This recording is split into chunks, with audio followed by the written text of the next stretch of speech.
3/5/2025 விசுவாவசு வருடம் சித்திரை மாதம் 20ஆம் தேதி சனிக்கிழமை இன்றைய நாளிற்கான ராசி பலன்கள். மேஷம் சாந்தம் நிறைந்த நாள். ரிஷபம் உங்கள் சாதனைகள் மேலோங்கும். மிதுனம் நலமுண்டாகும். கடகம் நன்மை நிறைந்த நாள். சிம்மம் சிந்தனைகள் மேலோங்கும். கன்னி சினம் நிறைந்த நாள். துலாம் பக்தி நிறைந்த நாள். விருச்சகம் பரிவு நிறைந்த நாள். தனுசு ஆக்கம் நிறைந்த நாள். மகரம் அமைதி நிறைந்த நாள்.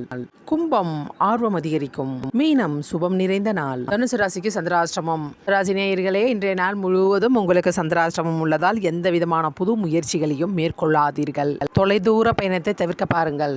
வெளியே செல்லும் பொழுது உங்களுடைய விலையுறந்த பொருட்களை பாதுகாப்பாக வைத்துக் கொள்ளுங்கள். ஒருவருக்கு சந்திராஷ்டமம் நடக்கும் பொழுது வீண் பிரச்சனை, வீண் சண்டை, வீண் விரயம் ஏற்படும். அதனால் அமைதியை கடைபிடிங்கள். எந்த விதமான புது முயற்சியை மேற்கொள்ளாதீர்கள். உங்களுடைய அன்றாட கடமைகளை மட்டும் செய்யும். வேண்டுமென்றே உங்கள் வாயை பிடுங்கி உங்களிடம் சண்டை போட வருவார்கள். அதற்கு இடம் கொடுக்காதீர்கள். குரு பகவானின் ஆதிக்கத்தில் பிறந்த நீங்கள் தட்சிணாமூர்த்தி வழிபாடை மேற்கொள்ளுங்கள்.